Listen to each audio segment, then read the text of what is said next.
sprue.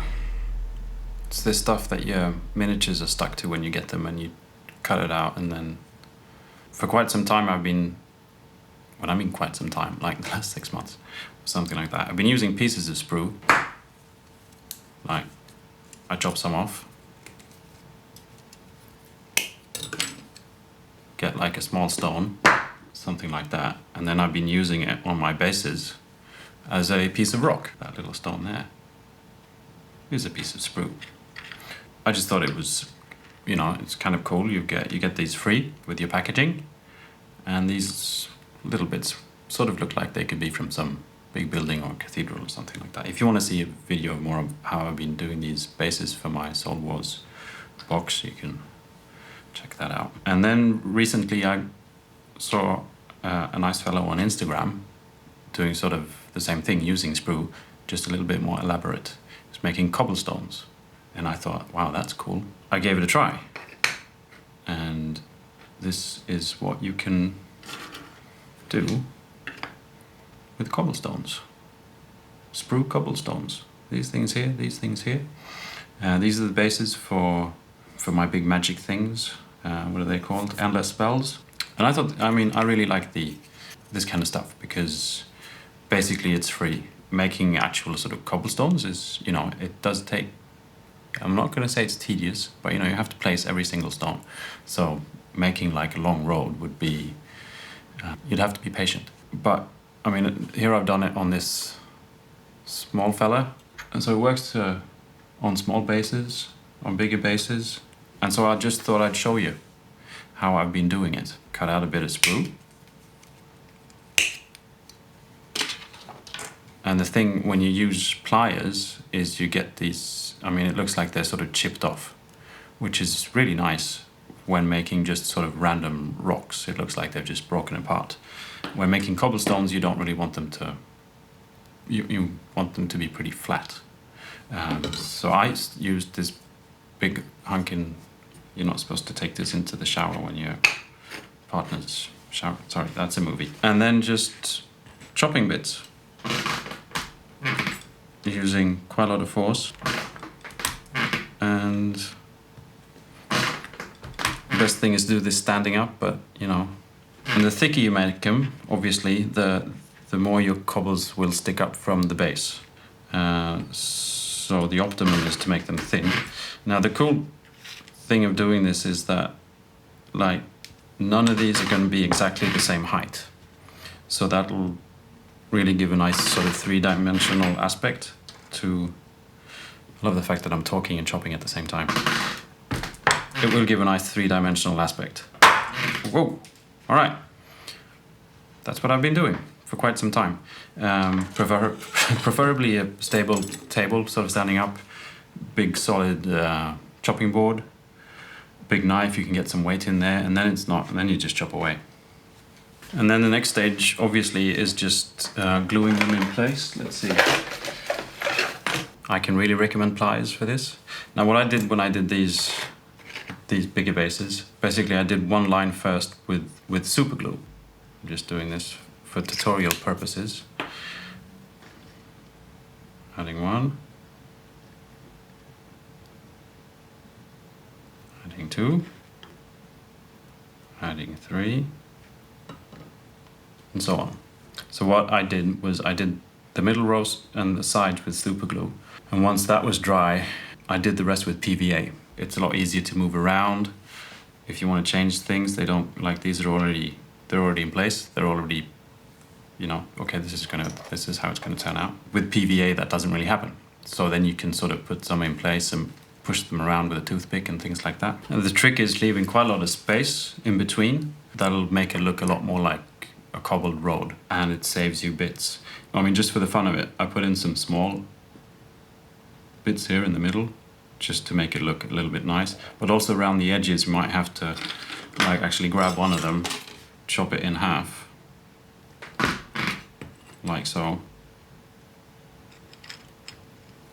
That wasn't very pretty, but you see what I mean. You might have to cut even smaller pieces and just put them in there for layout purposes, or just because you like the looks of it. So the other good thing about using PVA glue is once the PVA is dry, it's really, really, really strong. I'm not really sure how long it takes. Depends on if you've got sort of fast drying PVA or not.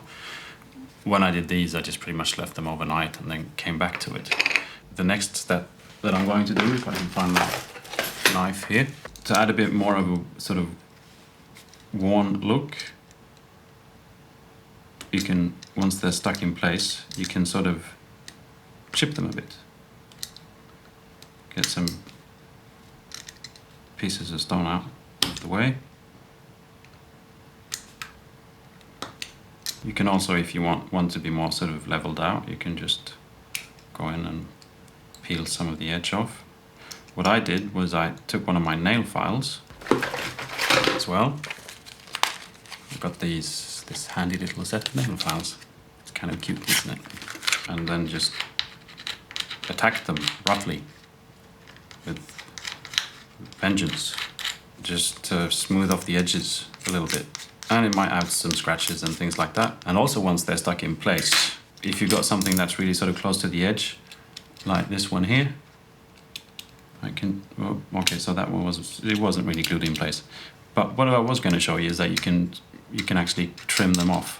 You can see the edges here on this one. These are sort of trimmed off after the fact that they were glued on. Probably same thing here on some of them.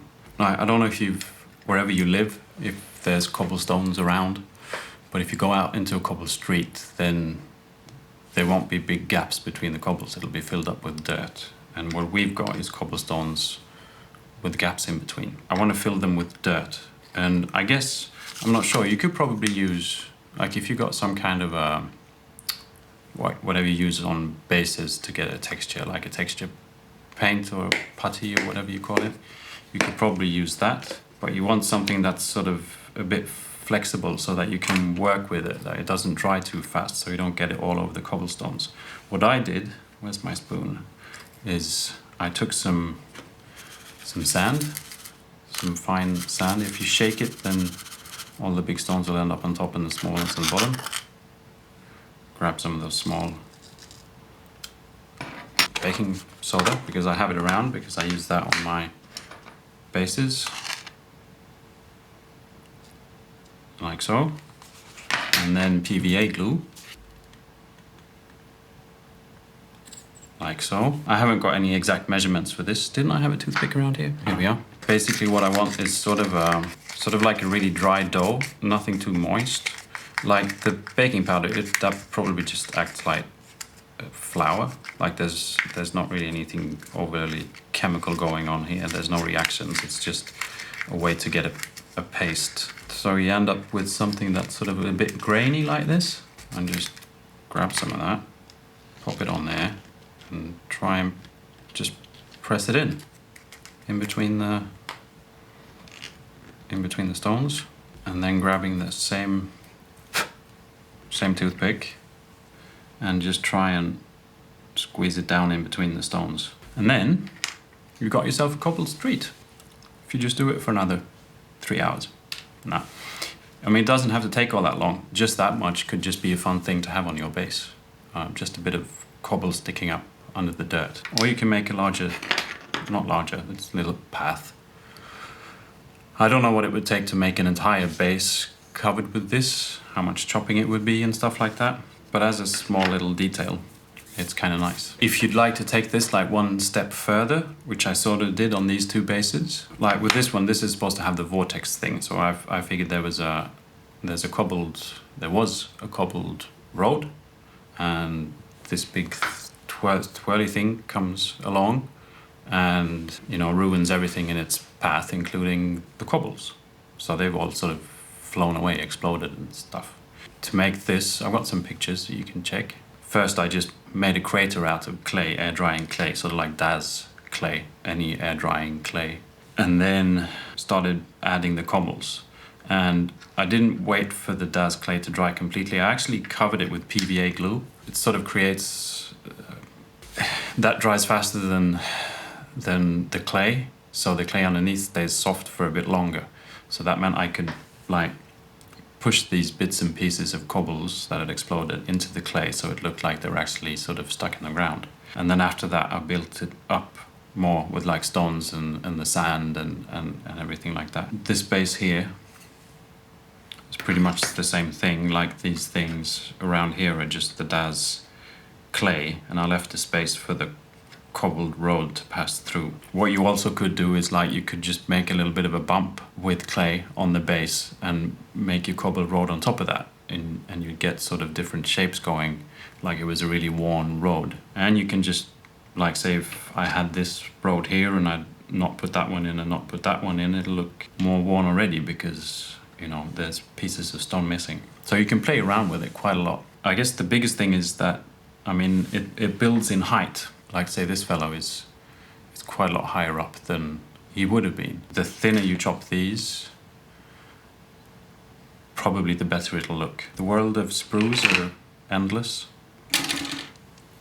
Please like and subscribe, and you can check me out on Instagram, 52 Miniatures. There's always pictures of these things that I'm working on up there, down there, up in the internet. Bye.